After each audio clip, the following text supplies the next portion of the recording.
প্রধান নির্বাচন commissioner AMM Nasir Uddin বলেছেন, নিবন্ধিত সব দল নিয়েই আগামী জাতীয় নির্বাচন হবে। শনিবার সকালে সিলেটে এক অনুষ্ঠানে তিনি কথা বলেন।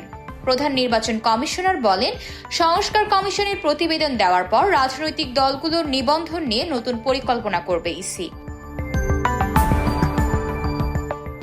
নাসির উদ্দিন আরও বলেন, আগামী জাতীয় নির্বাচন ইভিএম এর মাধ্যমে হবে না।